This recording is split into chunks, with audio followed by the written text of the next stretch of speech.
আসসালামু আলাইকুম প্রিয় শিক্ষার্থীরা, কেমন আছো সবাই? আই হোপ সবাই ভালো আছো। ইজি এডুর পক্ষ থেকে ষষ্ঠ শ্রেণী বাংলা বিষয়ের নতুন আরেকটি ভিডিওতে স্বাগতম। তো আজকে আমরা এই ভিডিওর মাধ্যমে তোমাদের যেই বার্ষিক পরীক্ষার নমুনা প্রশ্ন, সেই নমুনা প্রশ্ন নিয়ে আলোচনা করব। অর্থাৎ এই নমুনার মতোই, এই প্রশ্নের মতোই তোমাদের বার্ষিক পরীক্ষা বাংলা প্রশ্ন হবে। তো আমি গত ভিডিওতে তোমাদের বার্ষিক পরীক্ষার যে বাংলা বিষয় সিলেবাস আছে সেই সিলেবাস এবং পরীক্ষার মান বন্টন নিয়ে আলোচনা করেছি। আজকে এই ভিডিওর মাধ্যমে শুধু তোমাদের নমুনা প্রশ্ন এবং উত্তর কিভাবে লিখবে সেই নিয়ে আলোচনা করব। তো প্রথমে এখানে দেখতে পাচ্ছ তোমরা যে 2024 শিক্ষাবর্ষের বার্ষিক পরীক্ষার নমুনা প্রশ্ন, ষষ্ঠ শ্রেণী বিষয় বাংলা, নৈবিত্তিক অপেক্ষা প্লাস রচনামূলক, এই দুই ধরনের প্রশ্ন থাকবে।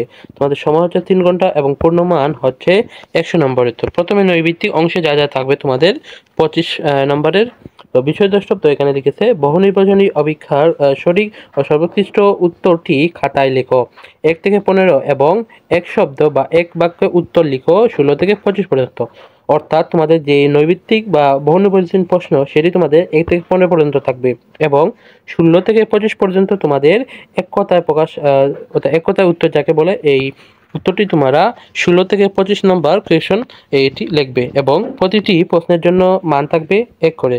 তো প্রথমে তোমাদের যে 1 থেকে 15 পর্যন্ত যে সঠিক উত্তর অর্থাৎ নৈবিত্তিক থাকবে, এইভাবে থাকবে যে এই যে 1 নাম্বার এখানে দেখতে পাচ্ছ যে সব অঞ্চলে মানুষের সহজে বোঝার জন্য ভাষার একটি রূপ নির্দিষ্ট হয়েছে, তাকে কি বলে? তো এগুলো আনসার এই কি খ হবে। তো তোমরা এগুলো কিভাবে লিখবে আমি এই যে এখানে দেখিয়ে দিচ্ছি।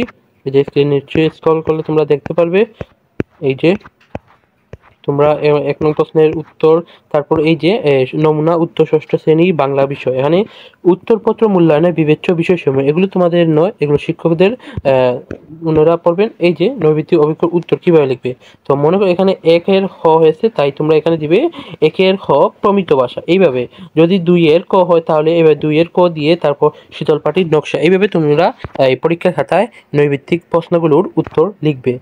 তো এই নৈবেদিক প্রশ্নগুলো তোমাদের এইভাবে থাকবে, অর্থাৎ এগুলো একটু জাস্ট নমুনা দেওয়া আছে, তোমাদের এগুলো হুবহু থাকবে না। এইভাবে তোমাদের প্রশ্ন করা হবে স্কুল থেকে।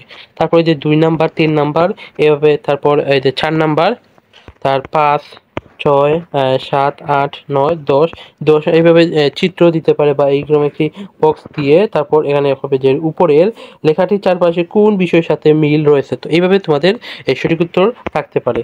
তারপর এই যে 15 পর্যন্ত তোমরা এই সঠিক উত্তর পড়বে অর্থাৎ লিখবে। তারপর 16 থেকে তোমাদের 25 পর্যন্ত এগুলো হচ্ছে এক কথায় অথবা এক কথায় যে উত্তর দেওয়া এইটি। তো এখানে এইভাবে প্রশ্ন থাকবে যে বাঁচতে দাও কবিতাটি কবির কোন কবিতা বই থেকে নেওয়া হয়েছে। অর্থাৎ তোমাদের যে বাঁচতে দাও কবিতা, সেই কবির যদি কবি পরিচিতি পড়ো তাহলে এই প্রশ্নের উত্তরটি দিতে পারবে। তো তোমরা এই প্রশ্নের উত্তরটি যেমন এই 16 দিয়ে তারপর এখানে যে উত্তরটি হবে জাস্ট সেই উত্তরটি এখানে লিখে দিবে, অর্থাৎ এক কথায় উত্তরটি দিবে। তো এইভাবে তোমরা 16 থেকে 25 পর্যন্ত এই এক কথা প্রকাশগুলো উত্তর দিবে। তারপর তোমাদের রচনামূলক অংশ তোমাদের মান হচ্ছে 75। ডান পাশের উল্লেখিত সংখ্যা প্রশ্নের পূর্ণ মান জ্ঞাপক। এই প্রশ্নের উত্তর সাধু ও চলিত ভাষা রীতি মিশ্রণ দর্শনীয়।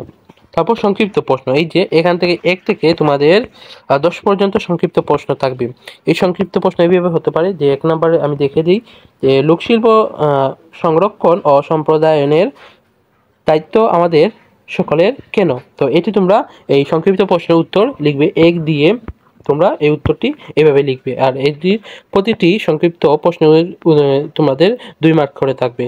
তো এইভাবে তোমাদের 1 থেকে 10 পর্যন্ত তোমাদের এই সংক্ষিপ্ত প্রশ্নের উত্তরগুলো দিতে হবে। তারপর রচনামূলক প্রশ্ন দৃশ্যপটবিহীন। তো এইখানে তোমাদের কয়েকটি প্রশ্ন 5টি দিতে পারে, সেই 5টি থেকে তোমাদের 3টি প্রশ্নের উত্তর করতে হবে। তো তোমাদের কীরকম থাকবে এই রচনামূলক প্রশ্ন দৃশ্যপটবিহীন, এইভাবে থাকতে পারে যে 11 নম্বর আমি দেখিয়ে দিচ্ছি যে নীল সাদা স্কুল ড্রেস পরে কয়েকজন শিক্ষার্থী স্কুল থেকে ফিরছিল। মোটরপথে দুপাশে সবুজ ধানক্ষেত, হঠাৎ সামনে একজন থমকে দাঁড়ালো। সে বলল, দেখো দেখো কি সুন্দর একটা পাখি উড়ে যাচ্ছে। অনুচ্ছেদ থেকে একটি করে বিশেষণ, সর্বনাম, ক্রিয়া, আবেগসূচক শব্দ লিখো। তো এইভাবে তোমাদের একটি অনুচ্ছেদ দিবে উপরে এবং এই অনুচ্ছেদ থেকে তোমাদের চাইতে হতে পারে যে সর্বনাম, তারপরে ক্রিয়া, বিশেষণ, এইভাবে বিভিন্ন জিনিস চাইতে পারে। তোমরা এইভাবে লিখবে, আর এটি প্রতিটি মার্কস থাকবে 5 করে। তো এইভাবে তোমাদের 5টি প্রশ্ন দেওয়া হবে। এই 5টি প্রশ্ন থেকে তোমাদের যে কোনো 3টি প্রশ্নের উত্তর করতে হবে। তারপর রচনামূলক প্রশ্ন দৃশ্যপট নির্ভর।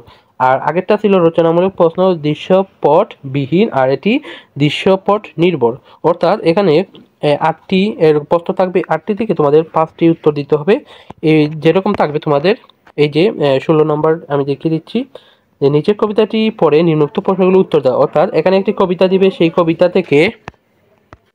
থেকে তোমাদের এই যে নিচে কয়েকটি প্রশ্ন দিবে, এইভাবে ক খ, এই ক খ উত্তর তোমরা এই কবিতাটি পড়ে তারপর এই ক খ উত্তরটি দিতে হবে।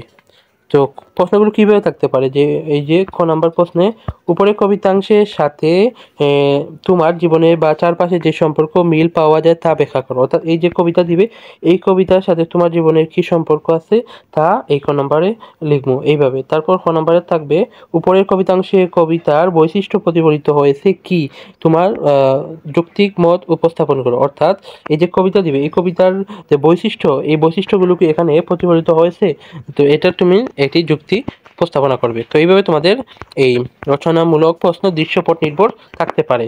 তারপর এখানে 17 নম্বর এইভাবে যে একটা অনুচ্ছেদ দিতে পারে, সেখান থেকে তোমাদের এইগুলো প্রশ্ন চাওয়া হতে পারে। তারপর এই যে এখানে 8টি প্রশ্ন থাকবে এবং 8টি প্রশ্ন থেকে তোমাদের যে কোনো 5টি প্রশ্নের উত্তর থাকবে। তারপর এইভাবে শখও দিতে পারে। এই যে মনে করো তোমার বিদ্যালয়ে সম্পর্কে একটি লেখা প্রস্তুতের জন্য সহপাঠীরা শখ বর্ণিত বিষয়গুলো নির্ধারণ করলো। তো এখানে বিদ্যালয়ের নাম, অবস্থান, কাঠামো, তারপরে প্রতিষ্ঠান ইতিহাস, বর্তমান শিক্ষক শিক্ষার্থী, শ্রেণীকক্ষ ও ভবন থাকা বিভিন্ন কর্মকাণ্ড, অর্জন ও কর্তৃত্ব। এইভাবে তোমাদের উদ্দীপক থাকবে বা শখ থাকবে এবং খ নম্বর প্রশ্ন চাওয়া হবে এবং এই যে পদ্ধতি 4 মার্কস করে থাকবে। তো প্রিয় শিক্ষার্থীরা, এই ছিল তোমাদের এই নমুনা প্রশ্ন এবং উত্তর কিভাবে লিখবে তোমাদের দেখিয়ে দিচ্ছি। এই যে এইভাবে লিখবে। প্রিয় শিক্ষার্থীরা, ভিডিওটি কেমন লাগেছে, যদি ভালো লাগে ভিডিওটি অবশ্যই চ্যানেলটিকে সাবস্ক্রাইব করবে এবং ভিডিওটিতে একটি লাইক করে দেবো। এবং তোমাদের অন্যান্য বিষয় যে বিজ্ঞান, গণিত, এগুলোরও আমি এইভাবে ধারাবাহিকভাবে ভিডিও নিয়ে আসবো, তোমরা চ্যানেলটিকে সাবস্ক্রাইব করে পাঠিয়ে দেবো। এবং অলরেডি তোমাদের গণিত বিষয়ের এই নমুনা প্রশ্ন, বার্ষিক সিলেবাস, মান বন্টনের ভিডিও আপলোড করা হয়েছে, তোমরা সেগুলো দেখে আসতে পারো আমাদের চ্যানেলে ঘুরে। এরকম তোমাদেরকে আমি এই সাজেশনমূলক ভিডিও, তোমাদের এই যে প্রশ্নের নমুনা, এইভাবে এই এমসিকিউ, তারপর এই বর্ণনামূলক প্রশ্ন, সংক্ষিপ্ত প্রশ্নের সাজেশন আমাদের চ্যানেলে আপলোড করা হবে। তোমরা অবশ্যই চ্যানেলটিকে সাবস্ক্রাইব করে পাশে থাকবে। তো নতুন আরেকটি ভিডিওতে সবার সাথে আবার দেখা হবে। সেই পর্যন্ত সবাই ভালো থাকো, সুস্থ থাকো। আল্লাহ হাফেজ।